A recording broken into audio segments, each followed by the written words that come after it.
یہ بھی آپ کو یاد ہوگا کہ حسن بصری کی مجلس میں ایک شخص آیا اور اس نے شکوہ کیا کہ میری اولاد نہیں ہے. آپ نے کہا استغفار کرو. دوسرا آیا تو اس نے کہا کہ بارشیں نہیں ہو رہی، قحط سالی ہے، تو اس کو بھی کہا کہ تم بھی استغفار کرو. تیسرا آیا اور اس نے بھی اسی طرح اپنی کسی مشکل کا ذکر کیا. تو وہ ہر مشکل کے حل میں لوگوں کو بتاتے تھے کہ استغفار کرو، لوگوں کو بخشش مانگو، تمہاری یہ رکاوٹیں دور ہو جائیں گی، تمہارے مسائل حل ہو جائیں گے. لیکن جب ہم پہ کوئی مشکل آتی ہے تو ہم یہ بھول جاتے ہیں کہ اب ہم نے اللہ کی طرف رجوع کرنا ہے اور اپنی غلطیوں کو دیکھنا ہے. ہم فوراً دوسروں میں کیڑے نکالنے لگتے ہیں. جب ہم دوسروں کی غلطیاں دیکھتے رہتے ہیں تو پھر ان کو ذکر بھی شروع کر دیتے ہیں. جب ان کا ذکر کرتے ہیں تو اور گناہ اکٹھے کر لیتے ہیں اور مسئلہ کہیں حل ہونے کو نہیں آتا. تو اس لیے بہت ضروری ہے کہ انسان اگر چاہتا ہے کہ اس کے مسائل حل ہو جائیں تو اسے چاہیے کہ اللہ تعالیٰ سے معافی مانگے، اپنی زبان میں بھی مانگے. جیسے اس بندے نے کہا یا اللہ تو ہے اور میں ہوں، تو مجھے معاف کر دے. کتنے سمپل الفاظ ہیں. اور پھر فوری استغفار کرنا چاہیے. رسول اللہ صلی اللہ علیہ وسلم نے فرمایا بائیں طرف والا فرشتہ جو گناہ لکھتا ہے 6 گھڑیاں مسلمان گناہگار بندے سے اپنا قلم اٹھائے رکھتا ہے. یعنی غلطی ہوئی نہیں لکھتا، ویٹ کرتا ہے. اور جب وہ کوئی گناہ کرتا ہے اگر وہ شرمندہ ہے اور گناہ سے استغفار کر لے تو قلم رکھ دیتا ہے، ورنہ ایک گناہ لکھ دیتا ہے. ایک غلطی کا ایک گناہ لکھتا ہے. اور ایک نیکی لکھنے والا ایک نیکی کے 10 نیکیاں لکھی جاتی ہیں، 10 گناہ اس کا اجر لکھا جاتا ہے. کچھ نیکیوں کا 700 گنا، کچھ کا 1500 اور کچھ کا لاکھوں میں لکھا جاتا ہے.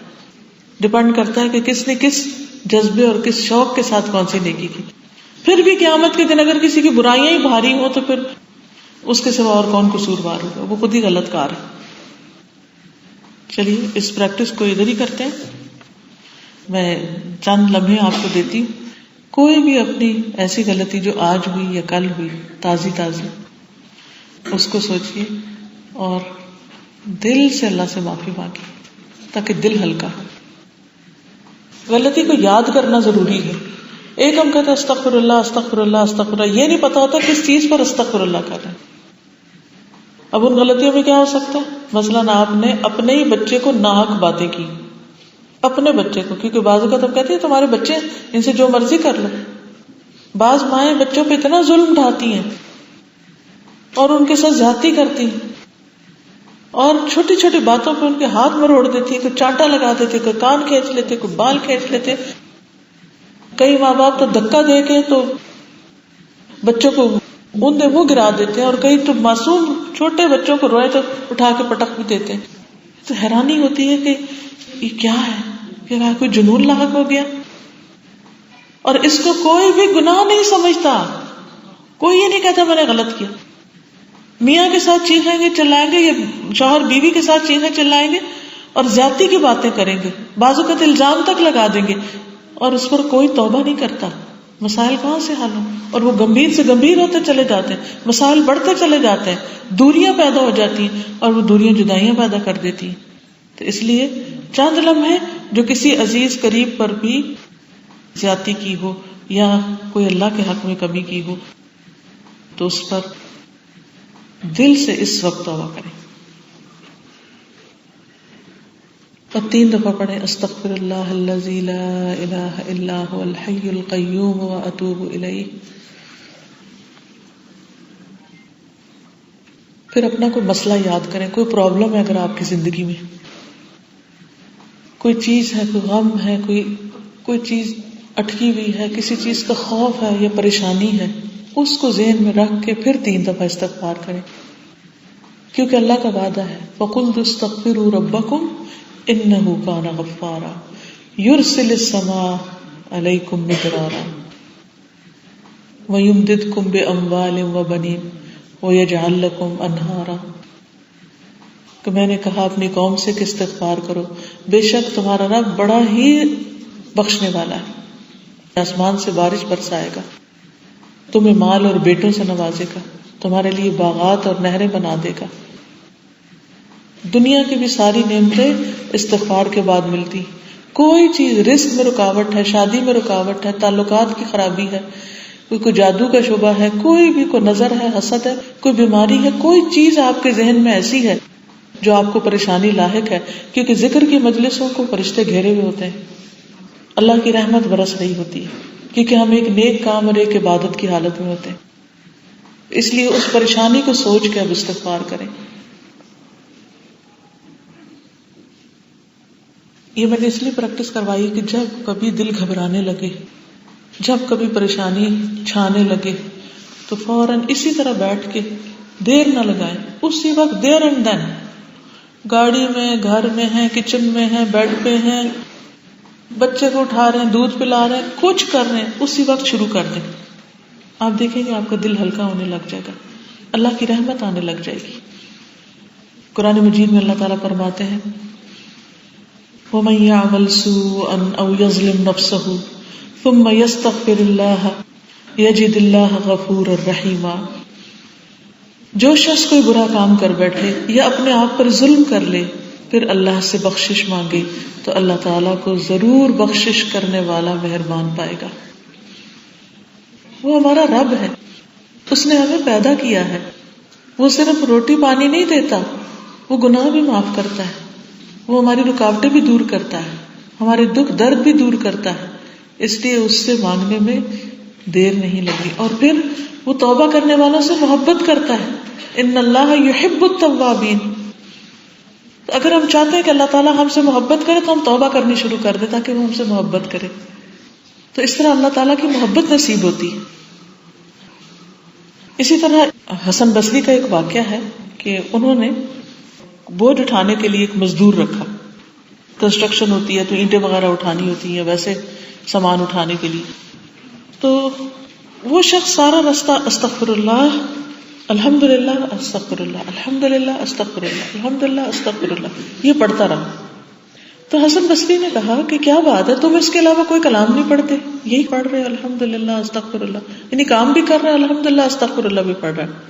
اس نے کہا کہ میں نے آدھا قرآن یاد کر لیا ہے اور مجھے یہی پتا چلا ہے کہ بندہ دو حالتوں میں سے ایک میں ہوتا ہے، یا تو اللہ کی طرف سے اس پہ کوئی نعمت آ رہی ہوتی ہے تو شکر واجب ہوتا ہے، یا اس کا کوئی گناہ ہوتا ہے تو اس پر استغفار واجب ہوتی ہے.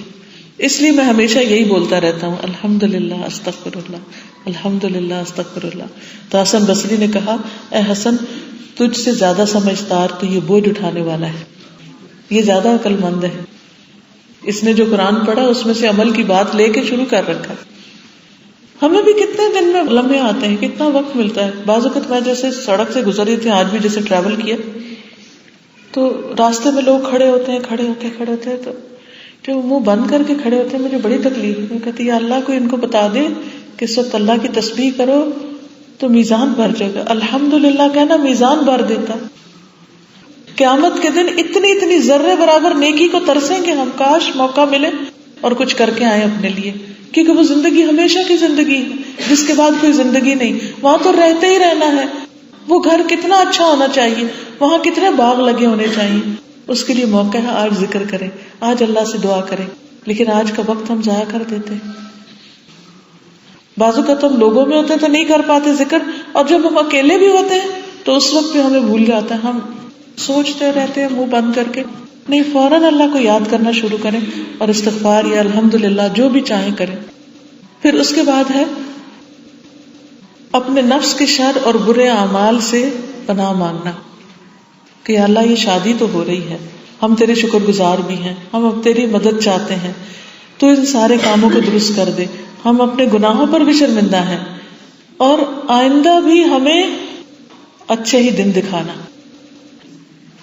لیکن ہوتا یہ ہے، صرف یہ سمجھتے ہیں کہ شادی کے لیے کپڑے تیار کر لیے جائیں، زیور تیار کر لیا جائے. تیاری کا ہی نام ہوتا، اسی کو تیاری کہتے ہیں. جہیز تیار کر لیا جائے، کمرہ تیار کر لیا جائے، مہمانوں کی لسٹ بنا لی جائے، کھانا اچھا ہو جائے، بس.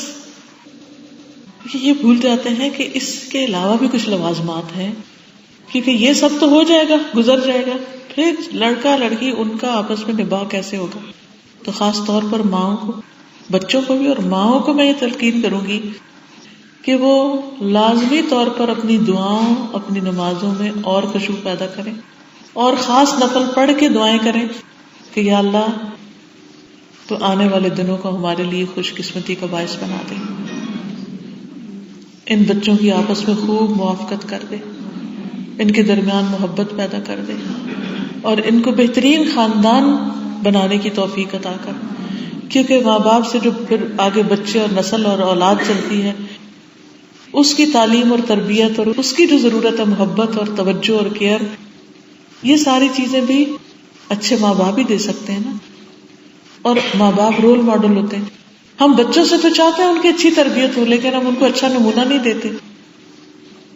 ہمارے بچے ہمیں دیکھتے ہیں نا کہ ہم کیا کر رہے ہیں. اکثر مائیں کہتی ہے کوئی تربیت کا اچھا سا ٹپ بتا دیں. میں ہمیشہ یہی کہتی ہوں جو ہم ان سے ایکسپیکٹ کرتے ہیں، جو ہم ان سے چاہتے ہیں، وہ انہیں کر کے دکھا دیں تو وہ خود بخود ہی ہمیں دیکھ کے کرنے لگ جائیں گے، پھر بہت کہنا بھی نہیں پڑے گا.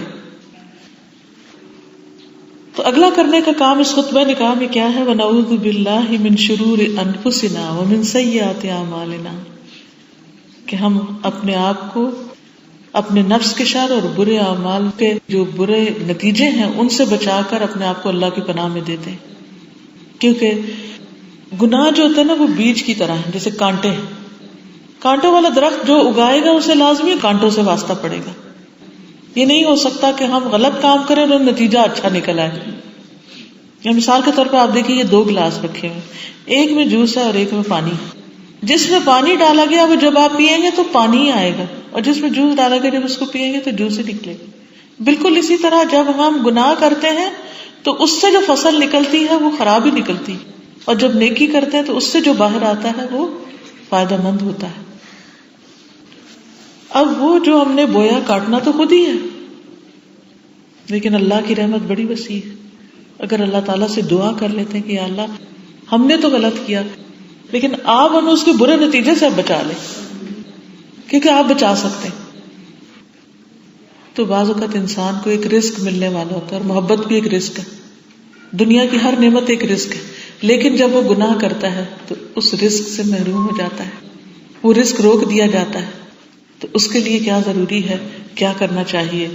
ہمیشہ اللہ تعالیٰ سے دعا کرتے رہنا چاہیے کہ یا اللہ ہمیں ہمارے نفس کے حوالے نہ کرنا، ہمیں ہمارے نفس کے شر سے اور ہمارے نفس کے شر سے دوسروں کو بھی بچانا. کیونکہ بعض اوقات ہم اپنے آپ کو اچھا سمجھ رہے ہوتے ہیں اور دوسرے کو ہی خراب سمجھتے ہیں، جبکہ خرابی ہر انسان کے اندر ہے. قرآن مجید میں نہیں آتا وما ابرئ نفسی ان النفس لامارۃ بالسوء، میں اپنے نفس کو بری و ذمہ قرار نہیں دیتا. نفس تو انسان کو برائی پہ اکساتا ہی رہتا ہے. تو جب ہمارا نفس ہمیں ہمارے اندر ایسی چیزیں پیدا کرتا رہتا ہے تو ہم کیسے دعویٰ کر سکتے ہیں کہ ہمارے اندر کوئی خرابی نہیں؟ کہ نبی صلی اللہ علیہ وسلم کی تعلیمات سے بھی یہ پتہ چلتا ہے، اور قرآن مجید میں اللہ تعالیٰ فرماتے ہیں فَلَا تُزَكُّوا أَنفُسَكُمْ، اپنے آپ کو پاکیزہ مت کہو کہ ہم بہت اچھے ہیں. رسول اللہ صلی اللہ علیہ وسلم نے فرمایا تم میں سب سے بہتر وہ ہے جس سے خیر کی امید ہو اور اس کے شر سے امن ہو، اور سب سے برا وہ شخص ہے جس سے خیر کی توقع نہ ہو اور اس کے شر سے امن نہ ہو. یعنی آپ ہر طرح کے لوگوں سے ملتے ہیں نا، تو ان میں سے کچھ لوگ ایسے ہوتے ہیں کہ ان سے آپ کبھی بھی ملیں، کہیں بھی ملیں، تو آپ کو اتنا ٹرسٹ اور تسلی ہوتی کہ ان سے خیر ہی پہنچے گی، یہ میری برائیوں سے درگزر کریں گے، مجھے معاف کر دیں گے، میرا خیال رکھیں گے، میرے لیے کیئرنگ ہے. اور کچھ لوگوں سے ملتے ہیں تو آپ ڈرے ہوئے ہوتے ہیں کہ پتہ نہیں کون سی غلطی، اور غلطی نہ بھی ہو تو اس کو بھی غلطی بنا کے ذمہ کر دیں گے، اور کسی بھلائی کی توقع نہیں ہوتی. لیکن کیوں ملتے ہیں آپ؟ کبھی مجبوری ہوتی ہے، کبھی رشتہ داری ہوتی ہے، کبھی کوئی ایسا موقع ہوتا ہے کہ جس کو آپ اوائڈ نہیں کر سکتے، آپ کو ملنا ہی پڑتا ہے. لیکن جب ملتے ہیں یوں لگتا ہے کہ کانٹے کو ہاتھ لگا کے آ گئے. بات کریں گے تو مذاق اڑائیں گے یا ٹانٹ کریں گے یا اپنے آپ کو بڑا ثابت کریں گے، تو پھر انسان کا دل چاہتا ہے کہ کہیں چھپ ہی جائے ان سے، لیکن چھپ بھی نہیں سکتا کیونکہ انسان ہے، انسانوں کی ضرورت بھی ہوتی ہے.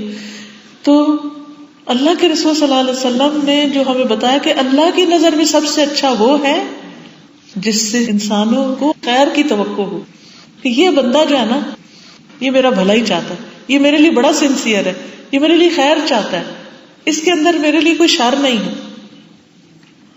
تو اب دیکھیے کہ ہم سب اپنے آپ کو جانچ کے دیکھیں کہ ہم کیا لوگوں کے لیے خوشیوں کا پیغام ہے یا لوگوں کے لیے ایک مصیبت کا پیغام ہے.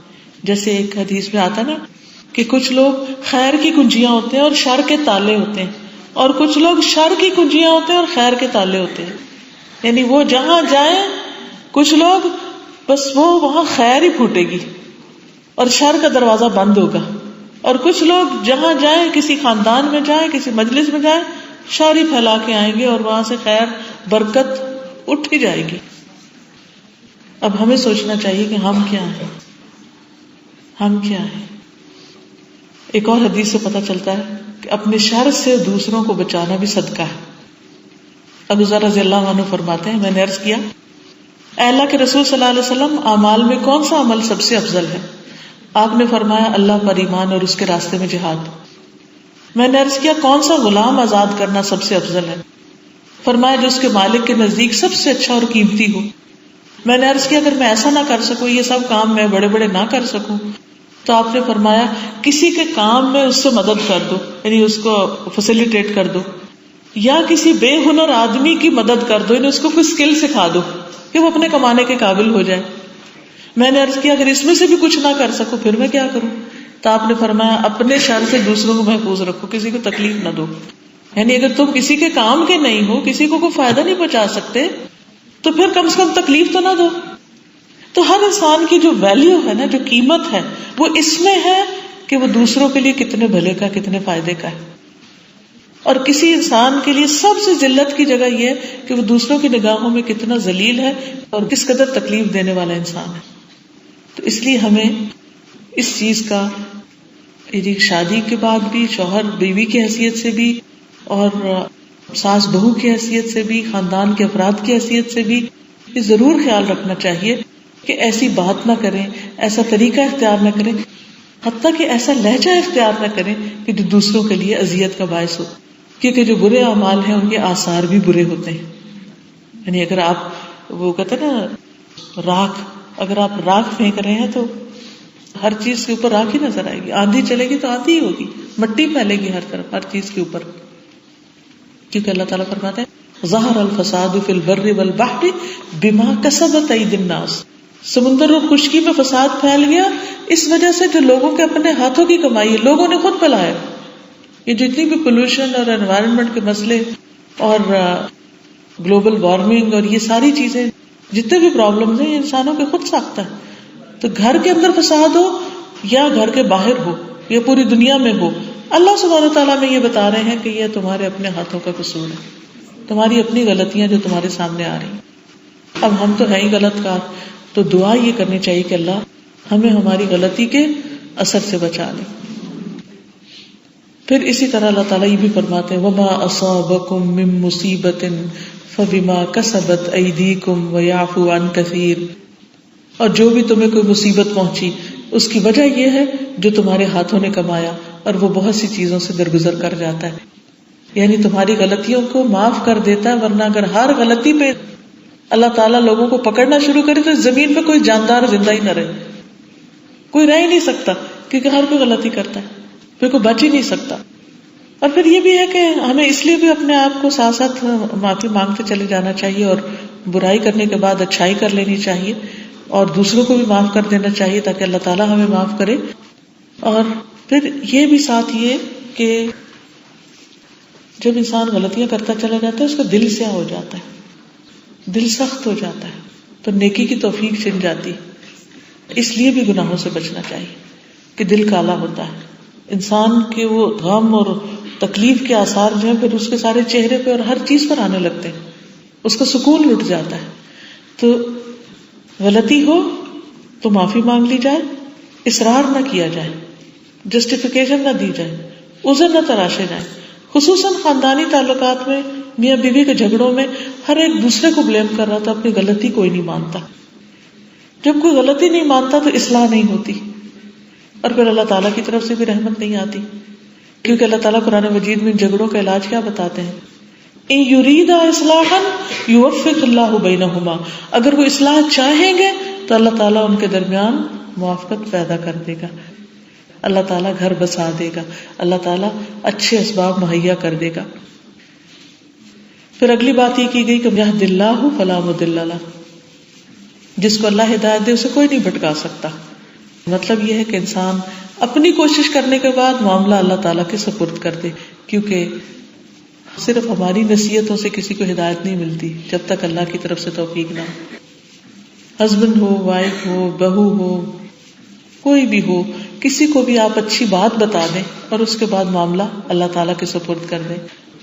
یعنی ہم یہ جو دعوے کرتے ہیں کہ میں تو اس کو ٹھیک کر کے ہی دم لوں گی، ہم نہیں ٹھیک کر سکتے کسی کو. یا بعض اوقات ماؤں کو یا پیرنٹس کو بلیم کر رہے ہوتے لوگ کہ یہ کیوں نہیں اپنے بچے کو سمجھاتے، یہ کیوں نہیں بچے کو ہدایت دیتے. کون ماں باپ چاہتے ہیں کہ بچہ بگڑا رہے، لیکن بعض اوقات بچے کہاں سنتے، نہیں سنتے، کیونکہ ہدایت اللہ دیتا ہے. تو اس لیے انسان کو صبر کے ساتھ اللہ سے ہدایت مانگتے رہنا چاہیے، کیونکہ وہ صرف اسی کے اختیار میں ہے، کوئی کسی کو ہدایت نہیں دے سکتا. پھر اسی طرح اس میں کلمہ شہادت پڑھا جاتا ہے، شہادتین، اشہد ان لا الہ الا اللہ واشہد ان محمدا عبدہ ورسولہ. جو کوئی سچے دل سے اس کا اقرار کرتا ہے اس پر دوزخ کی آگ حرام کر دی جاتی ہے. تو دنیا میں بھی انسان اپنے گناہوں سے آگ بھڑکاتا ہے، طرح طرح کے مسائل کی، مشکلات کی، تو اس وقت بھی غم اور دکھ کا علاج کیا ہے؟ لا الہ الا اللہ پڑھنا. اور آخرت میں بھی جہنم سے بچنے کا نسخہ لا الہ الا اللہ ہے. پھر اس کے بعد 3 آیات پڑھی گئی اور تینوں میں 4 دفعہ تقویٰ کا حکم دیا گیا. اس سے یہ پتہ چلتا ہے کہ شادی شدہ زندگی کی کامیابی کا انحصار تقویٰ پر ہے. اور تقویٰ کیا ہے؟ اللہ سے ڈرو. اتقوا اللہ، لوگوں اللہ سے ڈرو. کیونکہ کوئی کسی کے اوپر ہر وقت نگرانی نہیں کر سکتا کہ دیکھے کہ کون اچھا کر رہا ہے اور کون برا کر رہا ہے. کوئی کسی کا پوری طرح جائزہ نہیں لے سکتا. یہ اللہ سبحانہ وتعالیٰ ہی ہے کہ جو بندوں کو پرکھ سکتا ہے، وہی ہدایت دے سکتا ہے، وہی راہ دکھا سکتا ہے، وہی دلوں کو نرم کرتا ہے. انک علی کل شیء قدیر.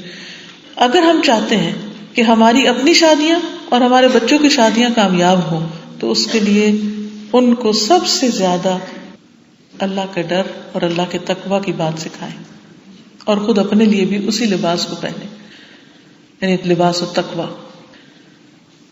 ابن عمر کہتے ہیں کہ جو اپنے رب کا تقویٰ اختیار کرے اور صلہ رحمی کرے، یعنی رشتہ داروں سے اچھا سلوک کرے، اس کی موت میں تاخیر کر دی جاتی ہے، یعنی اس کو لمبی عمر دی جاتی ہے اور اس کے مال میں اضافہ کر دیا جاتا ہے.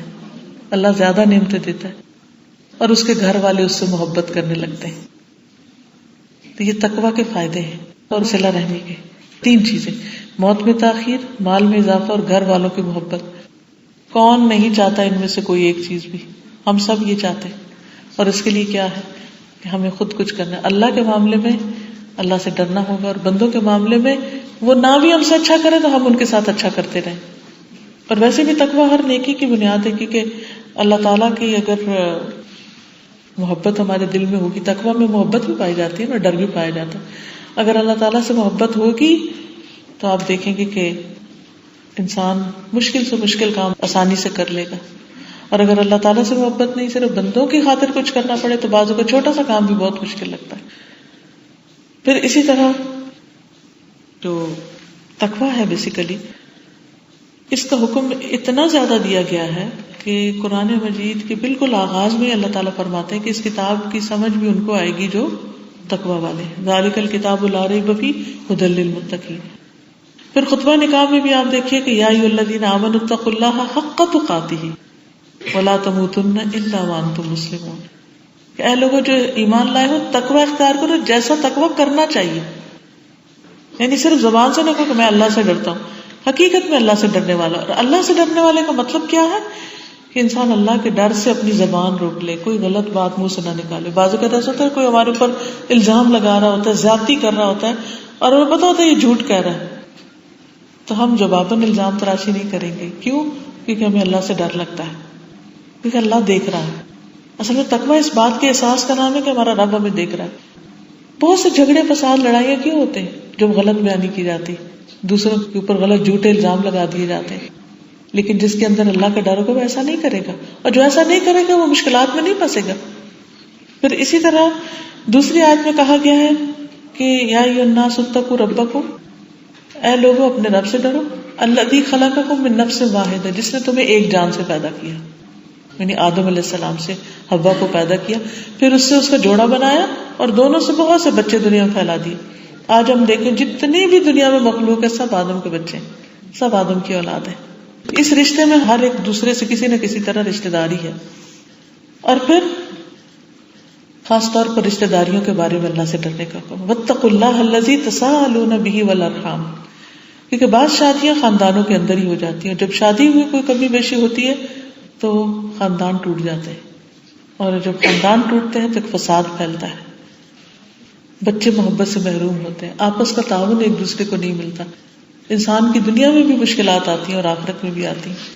تو اس لیے بہت ضروری ہے کہ انسان اپنے اوپر اللہ کی نگرانی کو سمجھتے ہوئے اللہ سے ڈرتا رہے، کیونکہ فرمایا ان اللہ کان علیکم رقیبا، اللہ تعالیٰ تم پر خود نگرانی کر رہا ہے.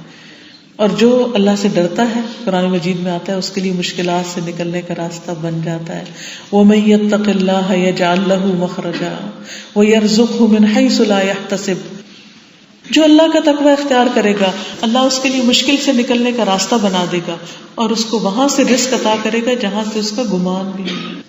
وہاں سے رزق آئے گا کہ اس نے سوچا بھی نہیں ہوگا، کبھی خواب میں بھی نہیں دیکھا ہوگا. اور یہ صرف اس شخص کے لیے وعدہ ہے اور خوشخبری ہے جو صرف اللہ کے ڈر سے کسی پر زیادتی نہ کرے، اللہ کے ڈر سے کوئی غلط کام نہ کرے کہ میرا رب مجھے دیکھ رہا ہے. پھر معاملات میں آسانیاں ہو جاتی ہیں جو تقوی اختیار کرتا ہے. فرمایا وَمَن يَتَّقِ اللَّهَ يَجْعَل لَّهُ مِنْ أَمْرِهِ يُسْرًا. جو اللہ کا تقوی اختیار کرے گا اللہ اس کے لیے ہر معاملے میں آسانی کر دے گا، اس کے راستے آسان ہو جائیں گے، زندگی آسان ہو جائے گی، اس کی رکاوٹیں دور ہو جائیں گی. پھر گناہوں کی معافی کا وعدہ ہے. وَمَن يَتَّقِ اللَّهَ يُكَفِّرْ عَنْهُ سَيِّئَاتِهِ وَيُعْظِمْ لَهُ أَجْرًا. جو اللہ سے ڈرے گا اللہ اس سے اس کی برائیوں کو دور کر دے گا، یعنی اسے نیک بنا دے گا اور اس کو بہت بڑا اجر عطا کرے گا. پھر اسی طرح آخرت میں ایسے لوگوں پر کوئی غم نہ ہوگا، ایسے لوگوں کے لیے جنت میں جانے میں کوئی رکاوٹ نہیں ہوگی. جب آپ سے پوچھا گیا کہ عام طور پر لوگوں کو کون سی چیز جنت میں لے جائے گی تو آپ نے فرمایا اچھا اخلاق اور اللہ کا ڈر، یعنی لوگوں کے ساتھ اچھی طرح پیش آؤ اور اللہ سے ڈرو. اور اللہ سے ڈرنے میں یہ بھی آتا ہے کہ جو بھی کام کرو اللہ ہی کی خاطر کرو. اور دوسرے پھر یہ ہے کہ خاص طور پر صلہ رحمی کا حکم دیا گیا کہ رشتہ داروں کے حقوق کا خیال رکھو. یاد رکھیے کہ رشتہ دار انسان ہمیشہ ان سے کوئی نہ کوئی ناراضگی رکھتا ہی ہے. کیوں؟ کیونکہ ان سے توقعات بڑی ہوتی، ایکسپیکٹیشن بڑی ہوتی. جو دوسرے باہر کے لوگ ہوتے ہیں ان سے ہم اتنا نہیں ایکسپیکٹ کرتے، وہ ہمارے ساتھ اچھے ہوں تو ہم شکر گزار ہوتے ہیں، نہ ہو تو ہم کہتے ہیں کہ ٹھیک ہے. لیکن رشتہ دار ہم کہتے ہیں یہ تو رشتہ دار ہیں، ان کو تو اچھا ہی ہونا چاہیے. اور پھر جب وہ اچھے نہیں ہوتے، وہ انسان ہیں، ان سے بھی غلطیاں ہوں گی، پھر ہمارا دل چھوٹا ہوتا ہے، پھر ہمارے دلوں میں وسوسے آتے ہیں، پھر ہم ان سے ناراض ہونے لگتے ہیں، پھر ان کے خلاف کوئی بات کر جاتے، وہ بات ان کو پہنچ جاتی اور زیادہ فساد شروع ہو جاتا. تو اس طرح جھگڑے کہیں ختم ہونے کا نام نہیں لیتے. رسول اللہ صلی اللہ علیہ وسلم نے فرمایا جس شخص کو یہ بات پسند ہو کہ اس کی عمر میں برکت اور رزق میں اضافہ ہو جائے، اسے چاہیے کہ اپنے والدین کے ساتھ نیکی کرے اور صلہ رحمی کیا کرے.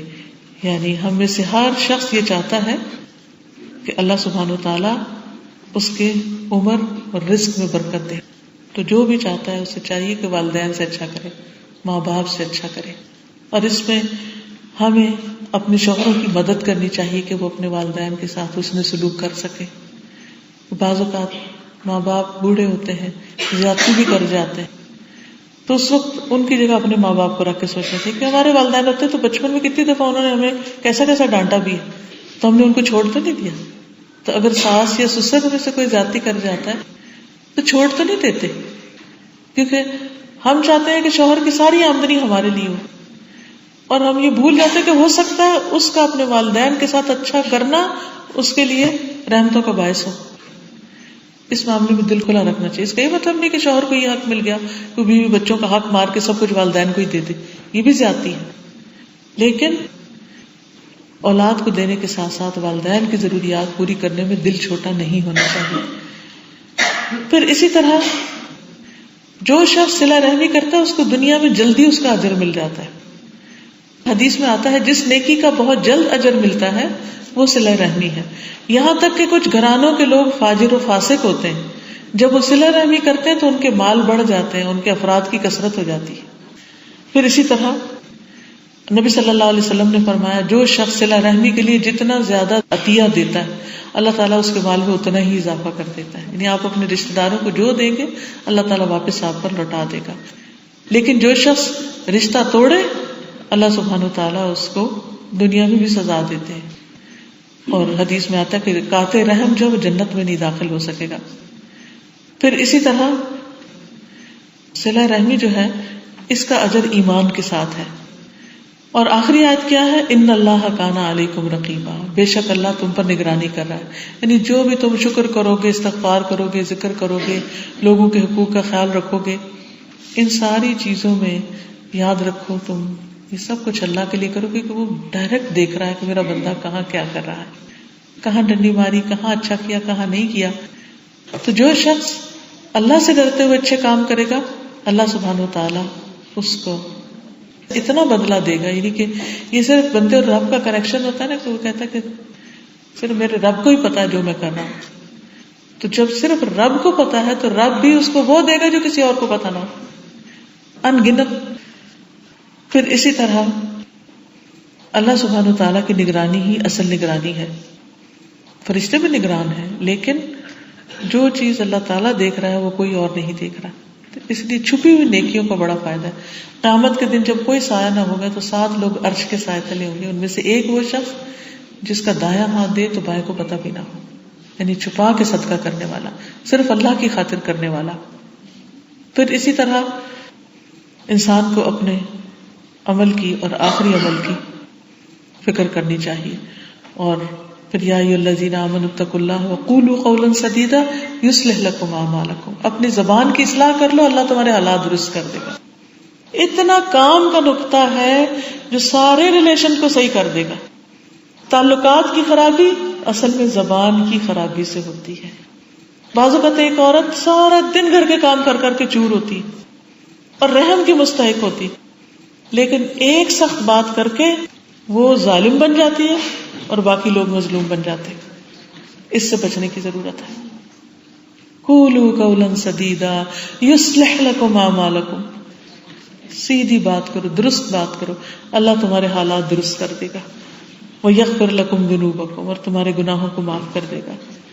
اور جو اللہ اور اس کے رسول کی اطاعت کرے گا وہ بہت بڑا اجر پائے گا، حقیقی معنوں میں کامیابی اختیار کرے گا. اور حقیقت یہ ہے کہ جس کی زبان سے دوسرے مسلمان سلامت رہے وہی اصل مسلمان ہے. اور اگر انسان کو زبان پہ قابو نہیں تو پھر کسی بھی چیز پہ قابو نہیں ہو سکتا.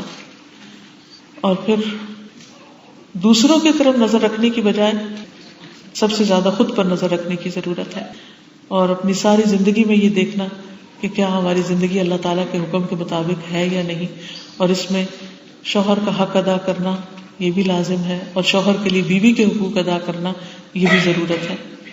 شوہر کا حق کتنا ہے؟ نبی صلی اللہ علیہ وسلم نے فرمایا اگر میں اللہ کے علاوہ کسی دوسرے کو سجدہ کرنے کا حکم دیتا تو بیوی کو دیتا کہ وہ شوہر کو کرے. اس سے اندازہ لگا لیں کہ بیوی کے لیے شوہر کا مقام کتنا بڑا ہے. لیکن عام طور پر ہم سوچتے ہیں کہ ہم تو خود کماتے ہیں، ہم زیادہ پڑھے لکھے، ہم زیادہ مالدار وغیرہ وغیرہ، کوئی بھی بہانہ تلاش کر کے ہم دوسرے شخص کو اس کا حق نہیں دیتے. اب شوہر کا جو حق ہے وہ اللہ نے دیا ہے، اللہ نے دیا ہے. یہ نہیں کہ ہم نے خود ہی کو ڈیوائڈ کر لیا کہ اس کا زیادہ حق اور اس کا کم ہے. لیکن ایک گھر کے نظام کو چلانے کے لیے اللہ تعالیٰ نے اس کو ذمہ دار بنایا، قوام بنایا ہے. رسول اللہ صلی اللہ علیہ وسلم نے فرمایا عورت اس وقت تک ایمان کی مٹھاس نہیں پا سکتی جب تک شوہر کا حق ادا نہیں کرتی. نمازیں، روزے، باقی نیکی، صدقہ، خیرات سب ایک طرف جب تک شوہر کے ساتھ نہ بنائے اس وقت تک کسی چیز کی ویلیو نہیں. پھر اسی طرح ایک جگہ پر آپ نے فرمایا کہ وہی تمہاری جنت اور وہی تمہاری جہنم ہے.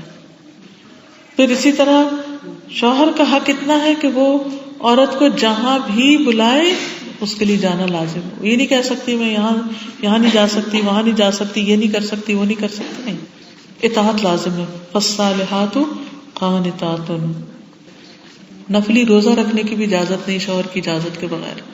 کسی غیر مرد کو گھر میں نہیں آنے دینا چاہیے. کسی غیر مرد سے شوہر کی اجازت کے بغیر باتیں نہیں کرنی چاہیے. پھر اسی طرح شوہر کی اجازت کے بغیر اس کے مال میں سے کچھ خرچ نہیں کرنا چاہیے، نہیں بڑے بڑے گفٹ، چھوٹی موٹی چیزیں تو کوئی بات نہیں. پھر بیوی کے بھی کچھ حقوق ہیں، صرف شوہر کے نہیں ہیں. اور بیوی کے حقوق میں کیا آتا ہے؟ نبی صلی اللہ علیہ وسلم نے فرمایا کہ جیسے تمہارے ان پر حقوق ہیں اسی طرح ان کے تم پر حقوق ہیں.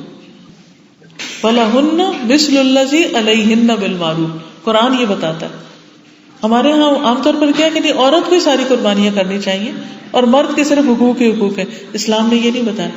مرد کی بھی ذمہ داری ہے، عورت کی بھی ذمہ داری ہے، اور دونوں کو پورا کرنا چاہیے. اور قرآن کیا کہتا ہے؟ وَلَهُنَّ، اور ان عورتوں کا حق ہے مِثْلُ الَّذِي عَلَيْهِنَّ، اتنا ہی جتنی ان پہ ذمہ داریاں ہیں.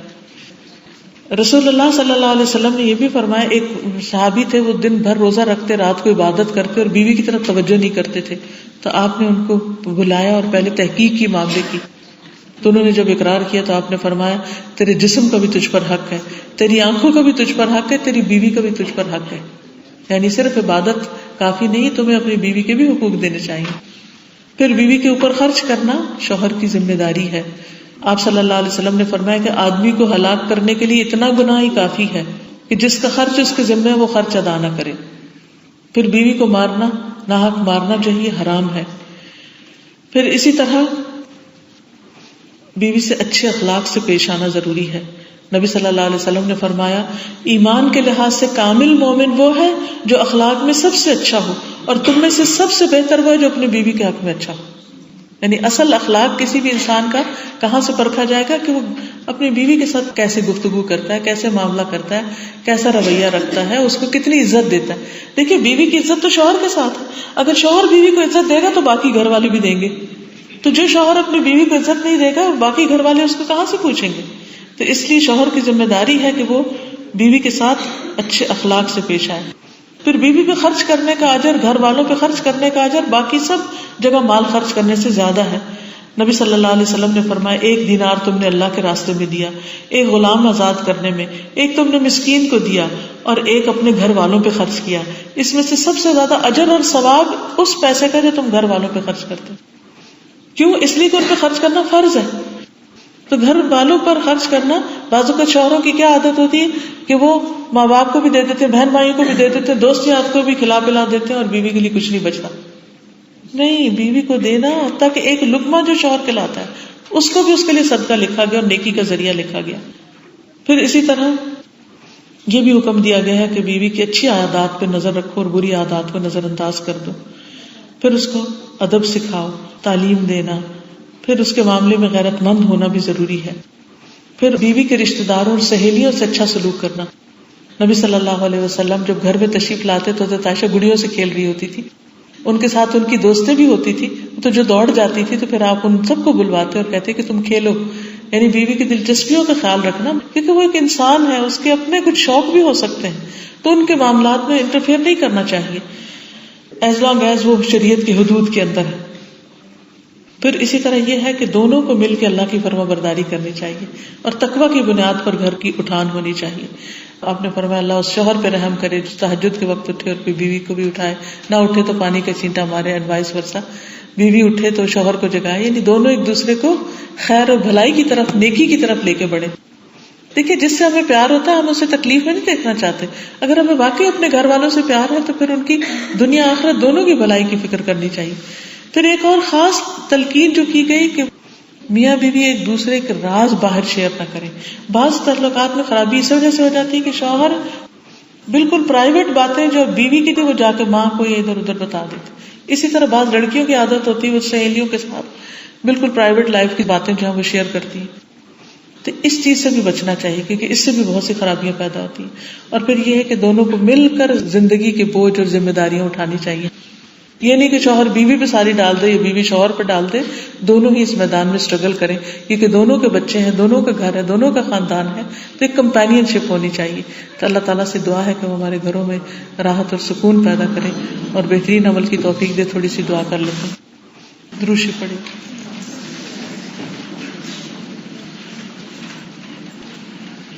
سبحان اللہ والحمد للہ ولا الہ الا اللہ واللہ اکبر ولا حول ولا قوة الا باللہ العلی العظیم. اللهم صل على محمد وعلى آل محمد كما صليت على إبراهيم وعلى آل إبراهيم إنك حميد مجيد. اللهم بارك على محمد وعلى آل محمد كما باركت على إبراهيم وعلى آل إبراهيم إنك حميد مجيد.